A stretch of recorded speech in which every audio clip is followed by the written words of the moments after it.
Olá, sou o professor Adalberto Barreto, professor aposentado da Faculdade de Medicina da Universidade Federal do Ceará, criador da metodologia da terapia comunitária, e desenvolvemos aqui no Ceará um projeto de extensão da universidade onde a gente trabalha o autoconhecimento, o resgate da autoestima, e sobretudo para que as pessoas tornem-se protagonistas da sua história. Então dizer que é um prazer participar desse segundo congresso online de relacionamento amoroso, onde a gente vai poder falar um pouco, compartilhar nossa experiência de vários profissionais, onde cada um tem um enfoque, que termina sendo um momento de enriquecimento mútuo. O Paul Václavic, um sistêmico da Escola de Palo Alto, ele diz que um fenômeno fica incompreensível enquanto o campo de observação não for suficientemente amplo para que nele esteja incluído o contexto. Então é muito importante contextualizar sempre.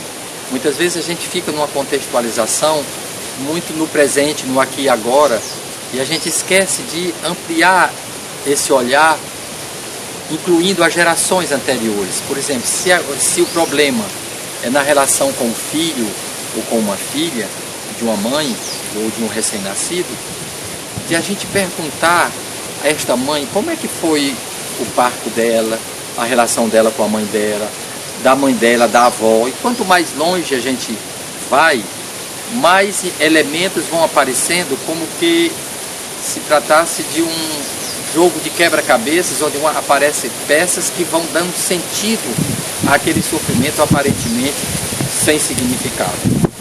Então, e a gente descobre que há esta força do transgeracional que está agindo de forma inconsciente nas pessoas, né?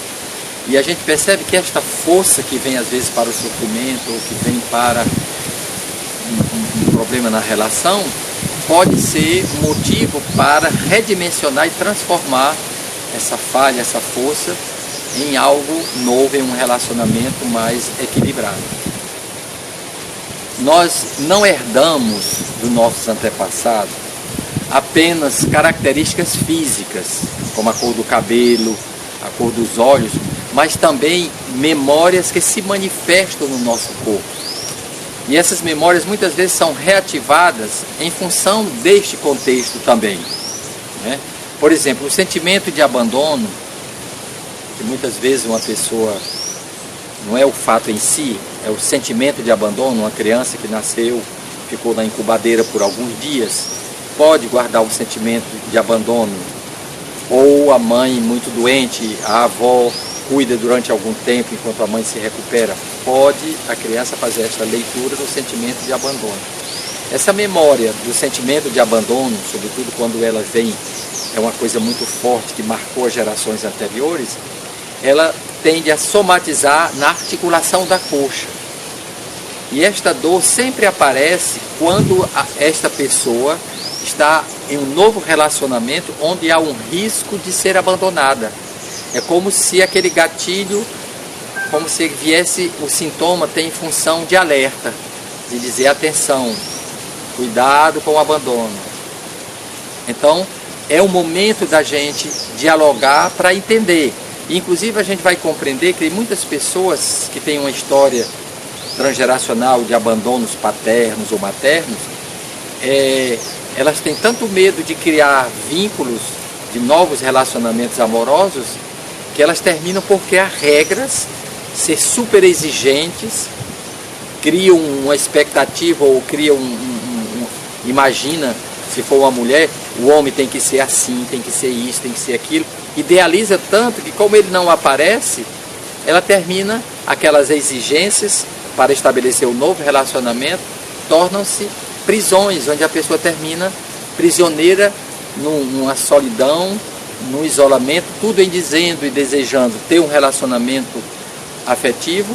Ela não consegue porque o medo de evitar, de passar por aquilo, é tão forte que as leis que ela cria como exigências terminam deixando ela completamente prisioneira da sua situação.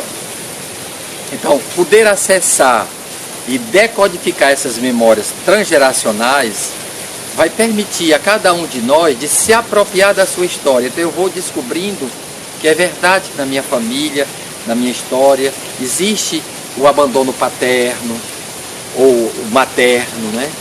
E eu começo a conhecer melhor essas heranças ancestrais e eu vou poder fazer uma ruptura, dizer eu não vou conseguir e nem quero reproduzir esses abandonos transgeracionais. Permite a pessoa de ressignificar esse legado, porque é um legado, é uma força que está lá presente, e vai assim prevenindo que se perpetue nas gerações seguintes. Então, por isso que é importante nós termos o conhecimento para poder fazer essa ruptura. Então, nesse sentido, a compreensão das causas emocionais profundas pode despertar a consciência de que cada um de nós, que eu preciso intervir nesse processo e produzir mudanças significativas. Sem essa consciência fica difícil a gente avançar. É claro que isso exige uma coragem para a gente mergulhar profundamente na sua história, querendo compreender, sem julgamento, sem estar criticando, mas pela compreensão, tirar os ensinamentos, de entender por que o meu pai, por que minha mãe agiu assim, que elementos eles tinham na época que eu não teria, ressignificar a sua vida e dar início a uma nova etapa de vida onde esses relacionamentos podem ser mais harmoniosos, mais amorosos, né? Deixando isso de lado. Não se trata, portanto, de eliminar o sintoma, de fazer um diagnóstico, dar uma etiqueta, de dizer que é isso, que é aquilo outro, mas oferecer à pessoa elementos que suscitem a reflexão, onde ela vai participar dessa reflexão para tentar compreender, dar sentido ao que aconteceu, sempre ligado ao contexto histórico, familiar e social. Nós não podemos ver fora desse contexto. E cada pessoa tem seu itinerário de vida bem específico, e é somente nesse contexto que nós podemos ressignificar e tentar dar sentido ao que está acontecendo nessa relação de dificuldade. Então a gente observa que existem muitas repetições. Cada geração às vezes tem um suicida, cada geração tem... A nossa família é assim, todos se divorciam, todos os homens morrem cedo, todos os homens são... Então sempre tem uma... E em uma família tem aquela criança, aquela pessoa que a gente chama de pessoa radar, que é muito sensível e termina captando os ecos desses silêncios guardados, dos apelos silenciosos, dessas feridas escondidas, captam esses não ditos, não se diz, mas como a família viveu, está no seu próprio comportamento, que são feridas escondidas, familiares, às vezes uma vergonha, uma situação que aconteceu que ninguém ousa falar, né? Por exemplo, é muito comum às vezes uma criança com a idade de 9 anos, está na escola, começa a trazer somatizações de coisas que envergonham, né? Como hemorroidas, verrugas ou mancha no corpo, e inconscientemente ela está exprimindo uma humilhação que a mãe passou nesta época onde não pôde falar. Então é importante que a gente se dê conta disso, de que talvez aquela criança que está tendo aquela problemática, de não ficar só querendo saber de ontem para hoje, quando foi que começou, como é que não foi, mas incluir a mãe. A senhora, quando tinha essa idade, a idade da sua filha, como é que foi? E a sua avó? Quer dizer, essa ampliação vai permitindo a gente de... Começa a aparecer elementos que a gente ressignifica e vai dizer, então é isso talvez. E às vezes, muitas vezes, é como se aquela criança sensível, ela vai permitir àquela mãe de enfim poder falar de algo que está sendo muito ansiogênico para ela, que é um dos segredos, umas coisas que estão guardadas nela, né? E por que há tanta repetição? Cada geração tem essas repetições. Ela geralmente se manifesta através dos 5 sentidos, são traumas. Os nossos traumas entram pelo que nós vimos, pelo que cheiramos, pelo que experimentamos, pelo toque, pelo que ouvimos. Então são os 5 sentidos que muitas vezes são os gatilhos que despertam isso. Então o nosso corpo nos convida, quer dizer, cada sintoma desse é um convite que nos fala de um vínculo com o passado. não na busca de causa e efeito, é de compreensão, de contextualizar, né? E nos convida a refletir talvez sobre essas feridas transgeracionais ligadas aos pais, que os pais não tiveram ocasião de falar. Então cada repetição é uma oportunidade de modificação, de ressignificação, de falar daquilo que está guardado. E nós sabemos que quando a boca cala, os órgãos falam, né? E quando a boca fala, os órgãos sabem. Então a repetição nas gerações é uma busca inconsciente pelo domínio daquelas ansiedades que haviam sido incontroláveis anteriormente. Como eu falei, ou uma criança, por exemplo, uma menina de 6 anos, que apresenta uma infecção vaginal com um sangramento. Como isso muitas vezes desperta em certas mães uma ansiedade, uma angústia, que eu acho que a minha filha foi violentada. E muitas vezes quando chega no consultório da gente, a gente vê uma mãe super ansiosa e uma criança tranquila, serena. Quando a gente começa a perguntar à criança, como foi que começou isso? Você estava brincando aonde? Eu estava brincando lá na areia, nós fomos para a praia, fiquei sentada lá na areia e começou a coçar e eu me cocei e depois saiu um pouquinho de sangue.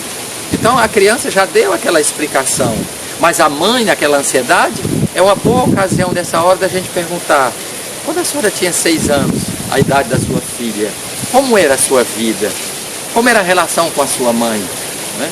Então aí começa, essa mãe vai falar então do que lhe aconteceu e que ela jamais pôde falar, por vergonha ou por repressões familiares ou por alguma razão. Chora. Então a gente percebe que aquela criança, de uma certa forma, no seu sistema familiar, está possibilitando essa mãe de se livrar daquela ansiedade, de uma coisa angustiante que estava, talvez, travando esse relacionamento afetuoso entre mãe e filha. É muito comum, às vezes, a gente vê também nos filhos a paternidade é negada, que o pai diz que o filho não é meio, como esse menino repete as manias do pai, como se ele estivesse querendo dizer, alguém tem dúvida? Está vendo como eu sou filho dele? Né? Então é interessante a gente ver isso aí. Então existem crianças que são prisioneiras dessa fidelidade. E existe uma comunicação sutil e consciente entre a criança e seus pais. Isso é importante a gente entender, que talvez aquele sintoma que a criança apresente seja um sintoma que é muito mais ligado aos seus pais ou seus avós do que a ela mesma em si. Então é claro que é um verdadeiro trabalho de arqueologia familiar, como na arqueologia a gente encontra um pedacinho de uma coisa, um pedacinho do outro, vamos juntando, somando, aí vira um jarro, vira uma coisa que a gente entende o que é que aquilo significava. Então procurar identificar e relacionar o acontecimento ou o traumatismo ligado, vivenciado no passado, vai ajudar a gente a entender as proporções que aquele fato, que aquela situação toma. Ela nos surpreende, as crianças que são mais sensíveis, elas nos surpreendem com a sua imprevisibilidade, aparentemente incoerência, mas cheia de verdade. Então o que ela diz, um sonho, uma coisa, como isso vai ajudando a gente a dar um sentido maior ao que está acontecendo. E às vezes os pais vivem isso com muita culpabilidade e a única chance de poder falar com segurança é nesta ocasião. Então a gente não pode perder a chance, né, de, a partir de um problema que hoje, de ir um pouco mais além. Então na abordagem transgeracional, ela nos permite criar uma harmonia entre o que fomos, o que somos e para onde iremos. Essa é uma chance da gente fazer o ponto da situação. Ela leva em consideração os aspectos psicológicos, que é o sofrimento expresso, né? Os aspectos também relacionais e sociais do desenvolvimento que influenciam na constituição da identidade ao longo do tempo. Então, não é uma abordagem apenas limitada, ela amplia, né? E nesse trabalho, nosso trabalho, nós temos 3 pressupostos, aliás 4 pressupostos do nosso trabalho que são muito importantes, que nós vamos ver agora. Ao longo desses 30 anos de trabalho, nós fomos elaborando, construindo alguns pressupostos que para nós são importantes. O primeiro é que a minha primeira escola foi a minha família. E o primeiro mestre que eu tive foi a criança que eu fui. Porque geralmente nós atribuímos as nossas competências, as nossas qualidades, a coisas que vêm de fora, a cursos que realizamos, workshops que foram feitos, e jamais algo que nós superamos. Então, a primeira escola onde nós somos acolhidos é na nossa família. Ou a gente é acolhido de maneira amorosa, carinhosa, onde a gente sente que faz parte do projeto daquela família, mas tem muitas crianças que chegam nesses lares que não foram acolhidas, porque não foram desejadas, por uma questão de gênero, queria que fosse um menino, chegou uma menina. Então existe muito sofrimento, muitos traumas decorrente dessa chegada na família. Mas essa família, mesmo que não sabe acolher, que maltrata de uma certa forma essas crianças, é muito interessante a gente ver a capacidade que essas crianças têm de superação. Aquelas feridas serem transformadas em pérolas. E a gente termina dando melhor aquilo que não recebeu. Então, na nossa experiência, a gente vê que aquelas pessoas, os melhores acolhedores, têm uma história que não foi acolhida. Ou seja, essas grandes mudanças da nossa vida ou é fruto de um grande amor ou de uma grande dor. Geralmente parece ser a dor que faz propulsionar. Então, se hoje eu estou bem e eu tenho uma história de rejeição, eu tenho que agradecer a minha criança que foi sujeito de sofrimento daquela situação de não ter sido acolhida de maneira amorosa na sua família. Então eu começo a ter orgulho, aquele orgulho sadio de dizer como a minha criança foi inteligente. Hoje ela dá melhor aquilo que ela não recebeu. Como ela foi capaz de transformar a ferida em pérolas, como fazem as ostras. A ostra que não foi ferida não produz pérola. A pérola é a resposta a uma agressão. Então essa ideia de básica, a minha primeira escola é a família e o meu primeiro mestre foi a criança, eu tenho que estar sempre agradecendo a minha criança por ela ter passado por situações de dor, de sofrimento, de exclusão e ter transformado isso em um valor, em uma competência, né? E aí a gente vai descobrindo que a carência também gera competência, né? De que aquilo que eu sofri, uma vez superado e transformado, vira numa habilidade, numa competência, né? Então esse é o primeiro pressuposto. O segundo pressuposto é que o sofrimento superado ele é fonte de conhecimento. Então, onde nós somos convidados a crescer sem negar o passado, aceitando as falhas, que nós nascemos precários, todos nós nascemos precários. E é esta precariedade, esta falha inata, que nos abre para a construção de vínculos com os outros. Então, nós queríamos, graças a essa precariedade sadia, faz com que a gente se abra, que a gente construa vínculos, que a gente busque essas relações de proteção, de cuidado, de afeto com os outros.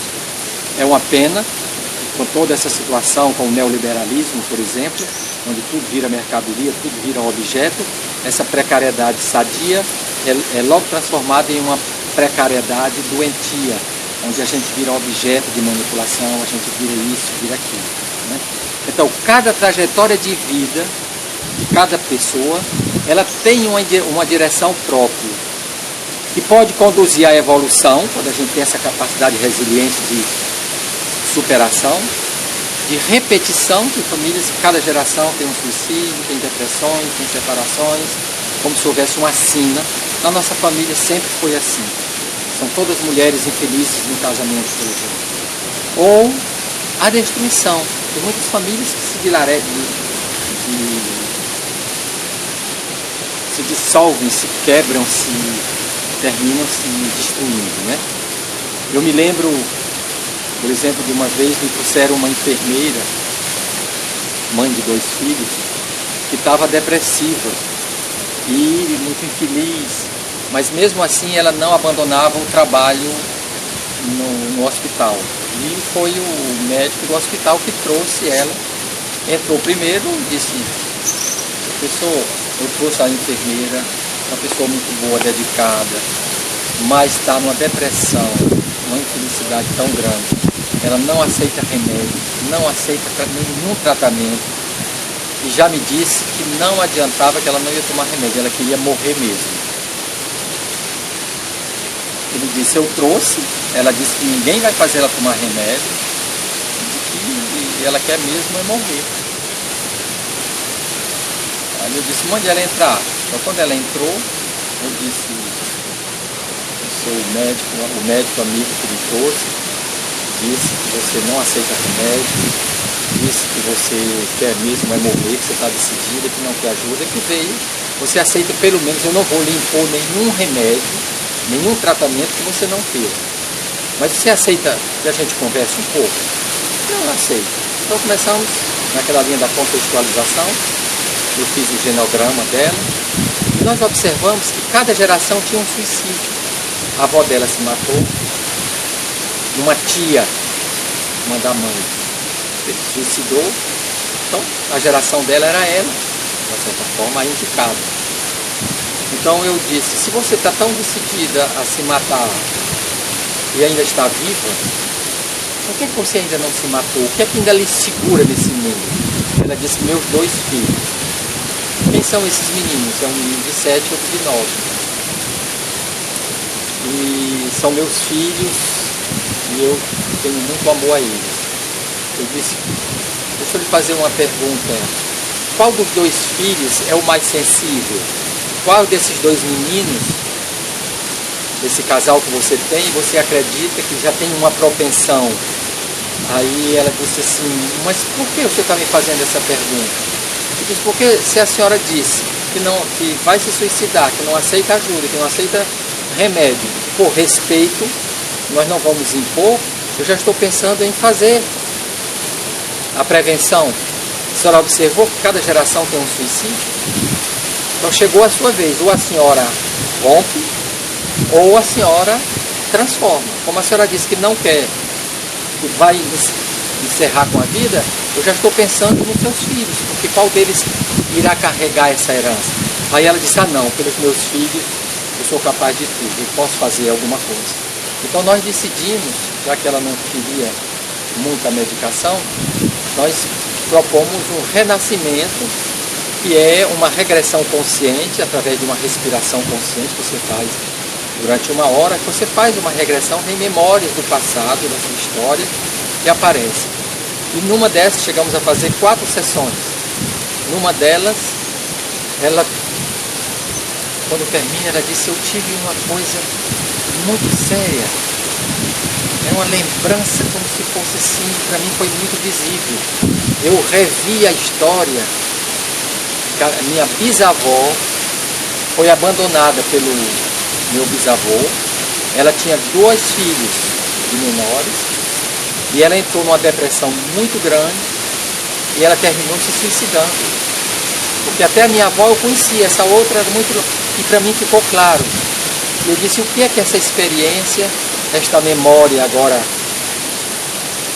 chegando à tona, o que é que você pode aprender com ela? Ela me disse, eu vi que a minha bisavó fez uma opção pela morte e não pela vida. Ela pensou só nela, de certa forma, que ela estava abandonada pelo marido e ainda tinha 2 crianças para cuidar. E eu vi nítido, eu e a história dela, e eu disse, essa história pode ser a tua, tu vai repetir ou tu vai fazer a opção de ser cuidadora.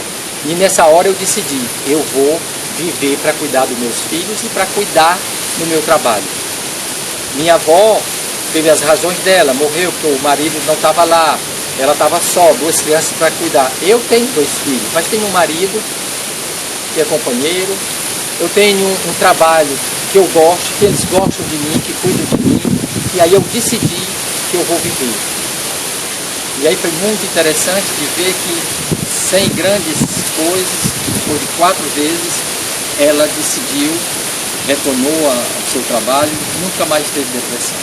Então esse é um tipo de história, casos que a gente vê que nos impacta como terapeutas. A gente vê que aquela pessoa estava enganchada por alguma razão, e quando a gente foi ampliando esse contexto, ela mesma foi percebendo e tirando as suas conclusões.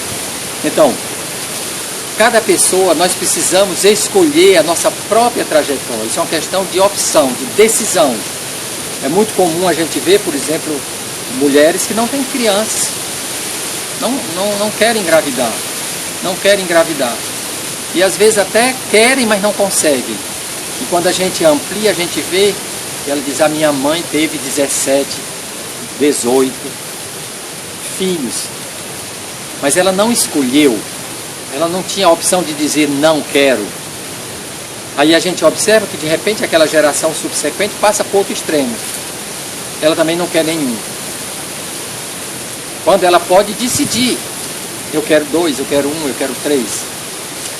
Então quando ela entende que ela está apenas reagindo à geração anterior, minha mãe ou minha avó teve filhos até morrer e ela nunca pôde dizer não, eu posso dizer eu quero ser mãe de 2, mãe de 1 ou mãe de nenhum sem nenhuma culpa, é uma decisão, né?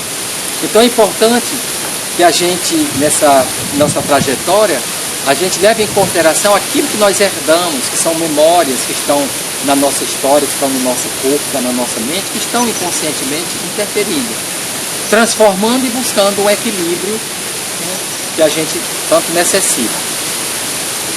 A terceira opção, o pressuposto, existe pelo menos 2 fontes geradoras de competência, de conhecimento. A primeira é o conhecimento científico, a capacitação. Quando a gente faz uma faculdade, o que é que acontece? Nós incorporamos o saber produzido pelos cientistas que nos antecederam e ao incorporarmos, a gente cria uma identidade profissional. Somos médicos, dentistas, enfermeiros, assistente social, que nos é uma identidade profissional que nos garante o nosso salário financeiro. Mas existe uma outra fonte de competência que é a vivência pessoal. Ou seja, carências e sofrimentos superados transformam-se em sensibilidade e competência, levando-nos a ações reparadoras de sofrimentos que nós vivemos, e aqui nós temos o nosso salário afetivo. Então a realidade é uma universidade. Uns se capacitam nos livros, na academia, outros se capacitam pela experiência de vida.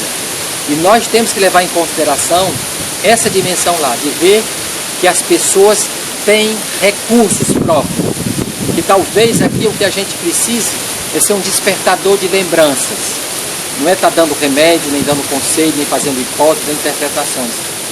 Se muitas patologias são ocasionadas por micro-organismos, por bactérias, né, e são os remédios que curam, existe um tipo de sofrimento nas nossas patologias relacionais que não é decorrente de micróbios, nem de bactérias, é de esquecimento. Nós esquecemos que temos direito de ser amado, de amar, de proteger, de sermos protegidos, de repousar, de ter nosso espaço de liberdade para fazer as nossas opções. E termina, quando a gente se esquece, lá vem a dor, o sofrimento. E que o nosso papel de cuidador é ser despertador de lembrança. Lembrar o outro quem ele é, não é dizer o que ele tem que fazer nem dar conselho.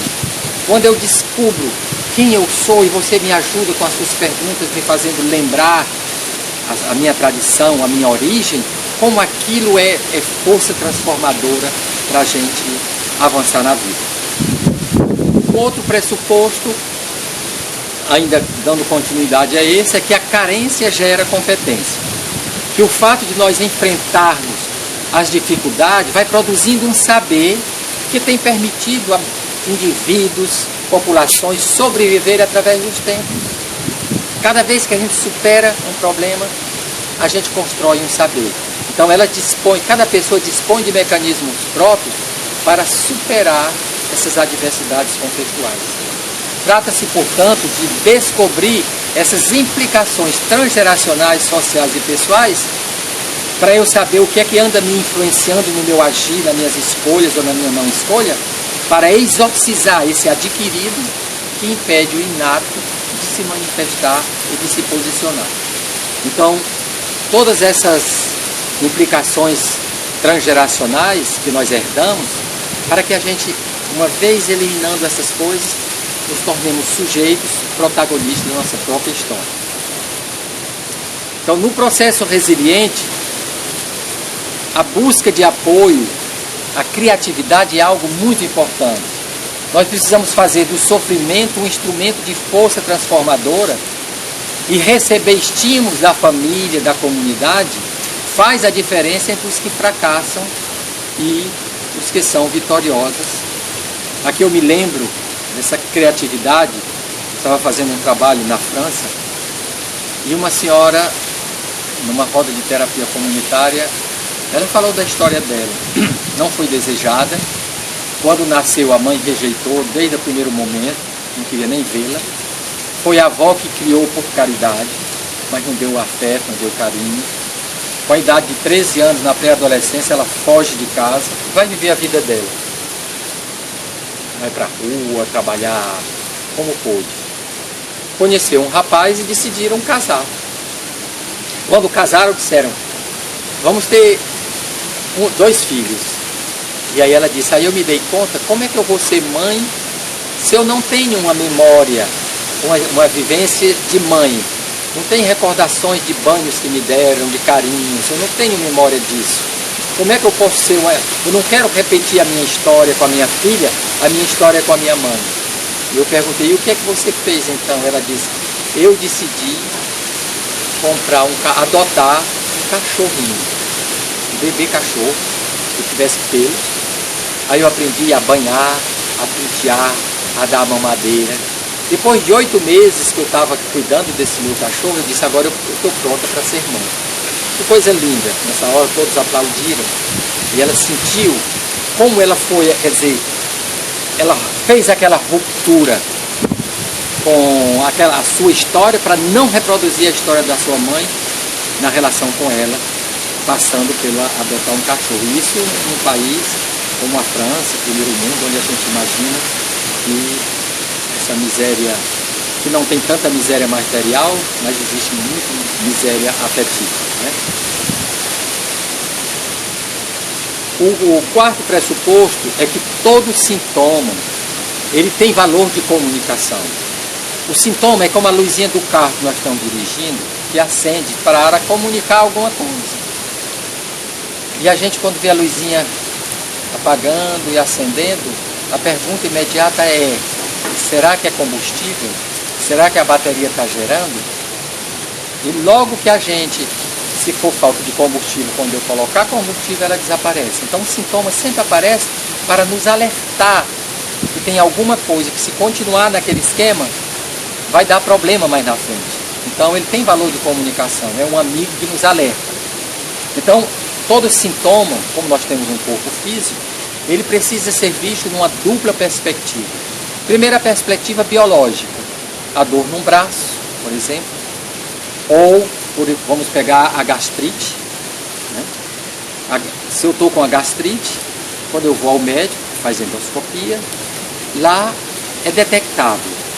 E a gente procura explicar, dizendo, você tem uma gastrite, que é uma hiperprodução de ácidos que está queimando a parede do seu estômago. Mas todo sintoma também tem uma mensagem oculta, simbólica, invisível, subjetiva, que os exames não acusam. Onde nós vamos procurar entender que comunicação inconsciente ele está querendo nos comunicar. Ora, nós sabemos que o nosso cérebro não faz distinção entre o que é real e o que é virtual. Para o nosso cérebro tudo é real. Se você sonhar que morreu um ente querido, você acorda com o coração batendo, com medo, chorando, e leva algum tempo para você se dar conta que era um sonho. Então a resposta sempre biológica é a mesma, seja diante de uma coisa real ou concreta. Ora, nós sabemos que o cérebro não faz distinção entre o alimento material, arroz, feijão, carne, e o alimento afetivo. A resposta é sempre a mesma. Então, se eu tiver comido uma refeição muito gordurosa, o meu cérebro vai ser lembrado que precisa liberar mais ácido, porque aquela comida precisa de mais. Mas se eu for visitar alguém que eu amo bem, que eu tenho uma relação afetiva, amorosa, que é uma pessoa importante para mim, e ela me disser uns desaforos, a resposta cerebral é a mesma, produção de ácido. e eu vou estar com a parede do meu estômago também queimado. Então a gastrite, eu como sou médico, quando a pessoa me diz que tem gastrite, ela está me dizendo, eu tenho uma superprodução de ácido. O que eu posso simplesmente agir nas consequências, nos efeitos, prescrevendo uma medicação para haver uma redução. Mas se eu sei que aquele sintoma também tem um lado invisível, simbólico, que está comunicando, e fala do alimento afetivo, eu também vou perguntar a esta senhora, a este senhor, a esta pessoa, como é que anda o seu relacionamento afetivo? Então, nessa perspectiva, a gastrite, ela é raiva de digerir o alimento afetivo. Portanto, a gente vê que todo sintoma não é apenas aquilo que a gente vê. O sintoma é como um dedo que aponta para uma estrela. Quem olha para o dedo não vê a estrela que está sendo apontada. Então, todo sintoma não é apenas a expressão de uma disfunção orgânica, material, detectável com os exames. Pode ser também expressão de uma disfunção relacional. Pode vir até de outras gerações. Por exemplo, em sistemas familiares onde existem segredos. É muito comum que nesses sistemas familiares, onde houve segredo, continua havendo segredo, nas gerações subsequentes aparece muita dislexia, gagueira, um problema de comunicação. Eu me recordo de uma senhora que estava fazendo o curso, ela disse, na minha família, sou descendente de português, minha avó veio de Portugal, mas ninguém sabe nada, ela não fala nada, ninguém fala nada da história da vida dela do passado. E ela é muito calada, silenciosa, não gosta de ir para os cantos. E ela decidiu fazer uma pesquisa. Nas férias dela, ela foi passar um mês na cidadezinha onde essa avó dela veio. E lá ela pesquisou, procurou saber, nada tão importante, não é mais uma filha que nós criamos, nada, ninguém falava de adoção. Então ela já disse, já faltando poucos dias para voltar para o Brasil, conversando com uma senhora lá, uma idosa, ela disse, você é neta daquela mulher que foi adotada, né, da sua família. Aí ela se interessou e procurou se informar, de fato, a avó dela apareceu perto da igreja, nas igrejas lá tem uma roda, onde eles colocam, geralmente, crianças que vão ser adotadas. Então foi colocado na roda e a sua família pegou e te adotou. E depois de alguns anos, 3, 4, 5 anos, veio um senhor fazer uma pesquisa, querendo saber quem adotou uma criança que foi colocado tal dia, tal hora do mês, né? E a tua família, que já estava te querendo bem a ela, mudou outra história. Disse, não, ela foi adotada, foi em setembro, vocês colocaram, não foi em agosto? Foi em setembro, 15 de setembro. E nesse meio lá, mandaram esta avó, que hoje era avó dela, para o Brasil, que era uma menina de 7, 8 anos, veio para cá, morar com uma irmã. Essa era a história que ela descobriu. Então, neste caso, ela descobriu qual era este segredo familiar, que impedia a família de comunicar mais. Mas muitas vezes não é possível descobrir qual é o segredo. E não precisa descobrir para que haja mudanças. Basta mudar a matriz de comunicação. Porque numa família onde existem segredos, né, que não podem ser contados, há uma repressão à palavra, à pergunta, a conversas. Quando começa uma criança a fazer muita pergunta, cala a boca, você faz pergunta demais, falta de educação, deixa de ser curiosa, há uma repressão.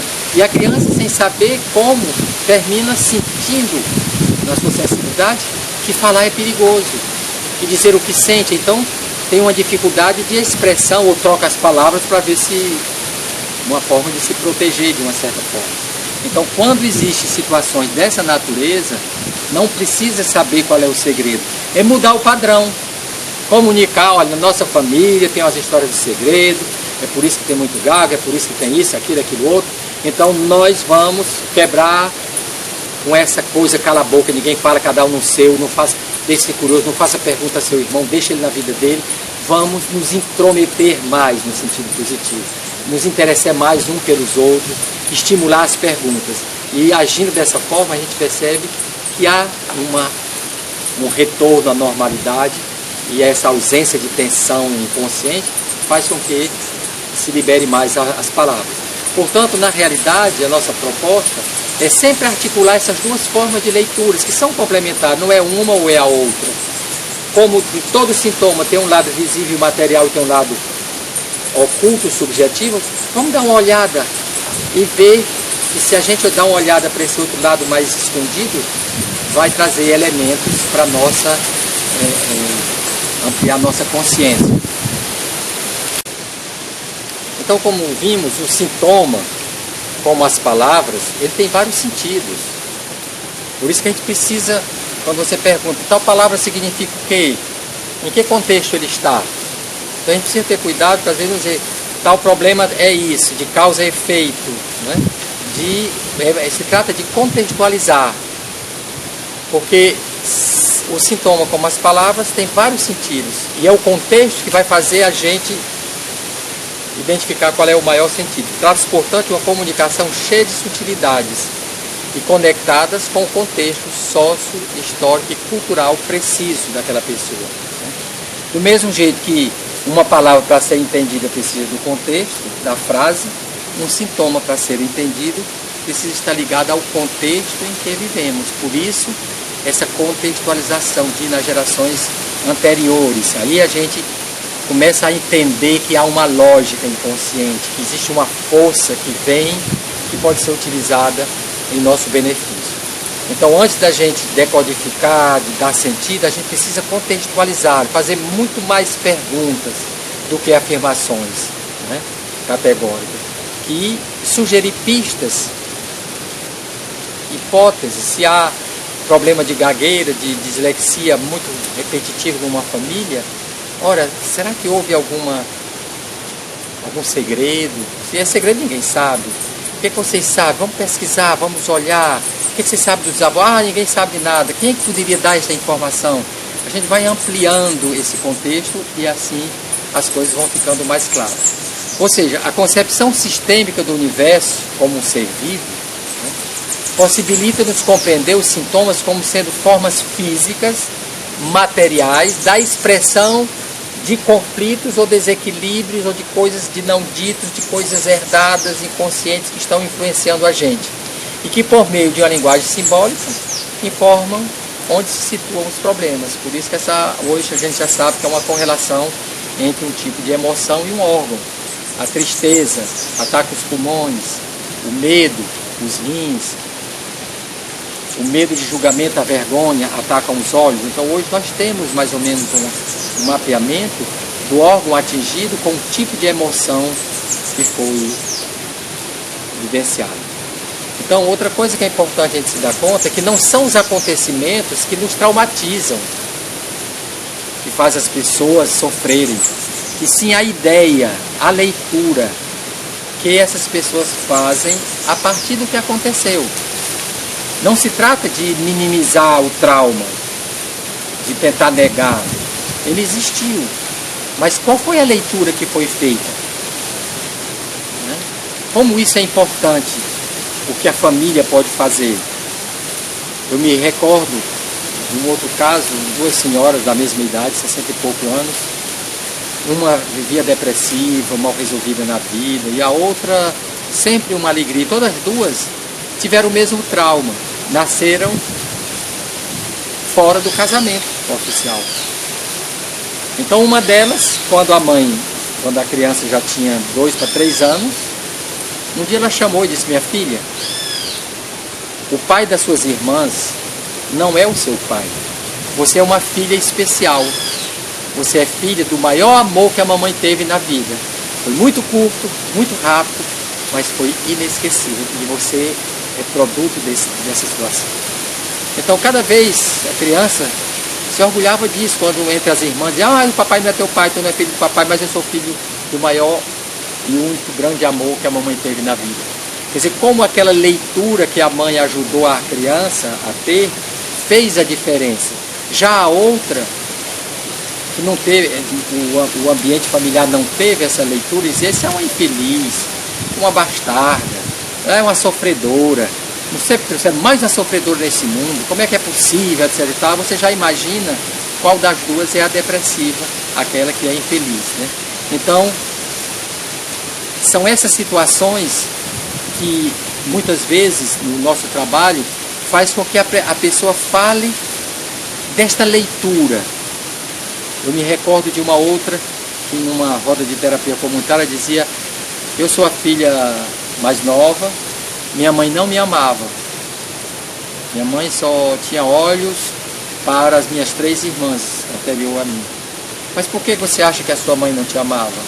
Porque ela não me deu colo, eu não mamei nela. Minha mãe só veio me tocar, botar no colo quando eu tinha 3 anos. E retomava o discurso de infelicidade que a mãe... Então eu perguntei, me diga uma coisa, por que sua mãe não pôde lhe pegar, senão depois do 3º ano? Ela disse que ela tinha uma doença. Qual era a doença? Tuberculose. Eu digo, você sabe que a tuberculose é uma doença? Eu digo, não, é uma doença contagiosa. Se sua mãe tivesse lhe tocado, dado de mamar, você poderia ter sido contaminada e ter morrido. Então, será que... Você já imaginou que sua mãe também sofreu por não poder te tocar, por não poder te pegar? E isso é um ato de amor ou de desamor? E ela ficou confusa e disse, eu nunca tinha pensado nisso.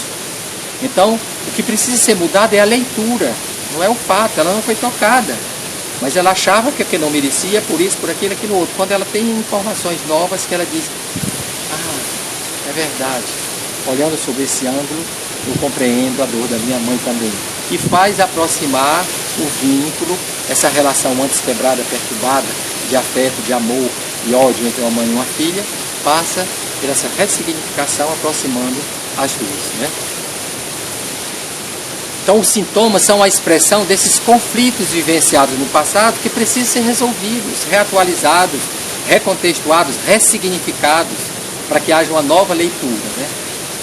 Eu digo que é sempre o sintoma, é a nossa criança que nos alerta para uma velha dor esquecida que precisa ser acolhida, curada, levada em conta.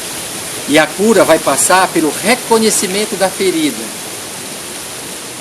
e pela ressignificação do que aconteceu, do que feriu, como foi o caso dessa filha, e a mãe, pela tuberculose, não pôde tocá-la. A leitura que ela fez foi negativa, não porque não me ama, quando na realidade não podia pegar, porque senão podia contaminar e ela morrer. Então, quando faz essa leitura, né, tem algo que muda. Então, é sempre pelo diálogo consigo mesmo, do adulto de hoje com a criança de ontem, que nós poderemos compreender a mensagem codificada por nossos sintomas. E como superar? Através desse diálogo, muito mais interrogativo, sempre contextualizar do que afirmar certas coisas, né? A pessoa passa então a refletir sobre o sentido do sofrimento corporal, ou do sofrimento relacional, no seu contexto existencial. E cada pessoa tem seu itinerário de vida específico. E é só neste contexto que a gente pode ressignificar, e quem deve fazer isso é a própria pessoa em questão que está vivendo aqui. Então a nossa proposta é fazer das feridas nossas pérolas e dos obstáculos oportunidade para nós crescermos, para nós superarmos. Como? Através desse diálogo entre a criança que fui e o adulto que sou. Sobretudo procurando desculpabilizar a nossa criança, que toda criança é generosa. E por ser generosa, ela termina se culpando, quando na realidade não é culpa, é só excesso de generosidade. E nos apoiando nos elementos da cultura e da ciência, no que se refere à base cultural. O que eu tenho observado nas minhas pesquisas é que os nossos curandeiros, quando uma pessoa vai se consultar falando de uma dor, falando de uma situação, é interessante que o curandeiro vê o sintoma como uma entidade, como um espírito vivo com o qual ele conversa. Então, o curandeiro conversa com o sintoma, vista como uma entidade, um espírito. E depois eu me dei conta que se tratava do espírito de uma vivência congelada na existência do indivíduo.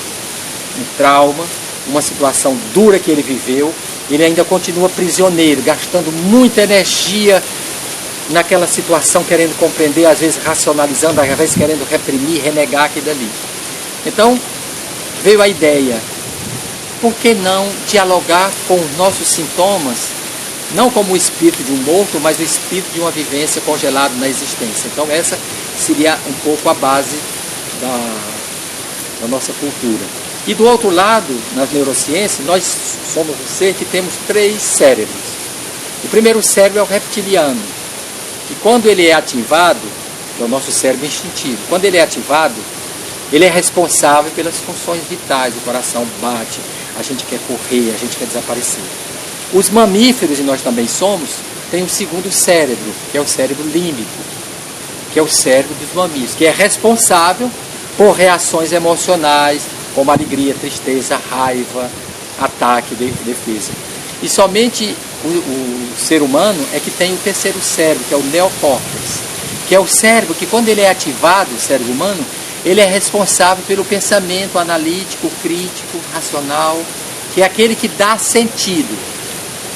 Então, esses 2 primeiros cérebros, nós dizemos que é a criança que nós fomos, porque ela é instinto, ela é emoção pura, ela é raiva, ela é isso.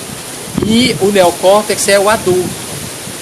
E às vezes, quando acontecem situações, né, que levam a um estímulo de uma memória, esses 2 primeiros cérebros são reativados. E quando eles são reativados, eles bloqueiam o acesso ao neocórtex. A pessoa não pensa, fica em estado de choque, congelamento, uma série de outras atitudes que ela não consegue fazer. Então, a nossa proposta é estimular o neocórtex. E o que é que estimula o neocórtex? O humor, a música, a alegria. A gente só ri quando entende. Quando o neocórtex está estimulado, que ele começa a agir, ele desestimula os 2 primeiros que estão hiperativados. Aí a gente começa a pensar, tomar consciência. Então, levando em consideração os elementos culturais, de o sintoma ser visto como uma entidade, como um espírito, e o científico, nós criamos um programa de diálogo com os nossos sintomas, onde a gente procura estabelecer esse diálogo.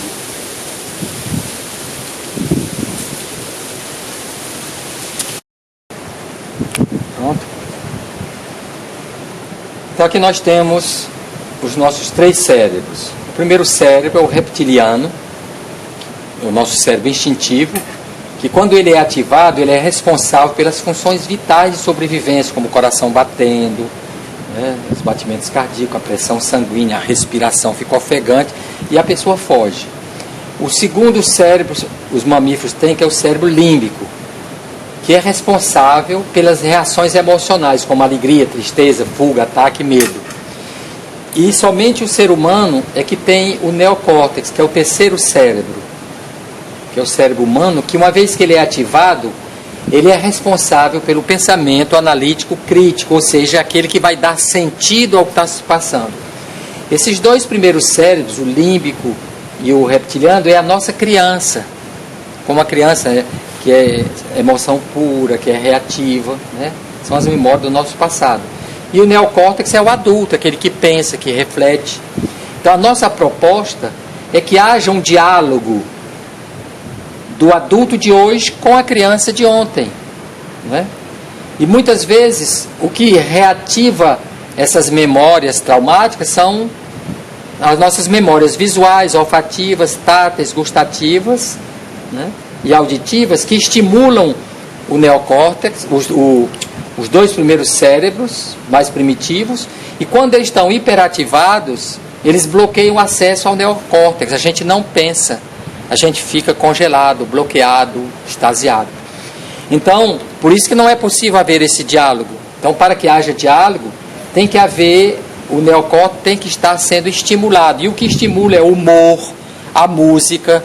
Por isso que nas rodas de terapia comunitária nós cantamos, contamos piadas. Porque se as pessoas estão com o neocórtex ativado, desativa essas reações, essas emoções mais primitivas, e o diálogo é possível. Então a nossa proposta é o adulto de hoje, que tenta aquietar a criança de ontem. Quando aparece uma coisa que ele não sabe o que é, que memória é essa que eu não me recordo mais? Que memória é essa que eu não me lembro mais? O que é que a minha criança está querendo me dizer que eu ainda não entendi? E a partir daí começam esse diálogo do adulto de hoje, né, com a criança de ontem. Então, no diálogo do adulto de hoje com a criança de ontem, quando a gente estimula o neocórtex, ele permite à pessoa sair de uma experiência traumática passada e voltar para o presente, reduzindo assim a ativação do tronco cerebral e o sistema límbico, e tudo torna-se tranquilo. Por isso que é muito importante uma palavra, um toque num ambiente acolhedor. Eles estimulam o neocórtex e possibilitam a pessoa estabelecer um diálogo do adulto de hoje com a criança de ontem, a pensar, ressignificar o seu sofrimento e restaurar a sua normalidade.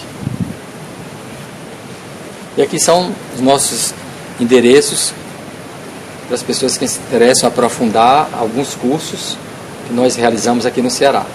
Então, muito obrigado.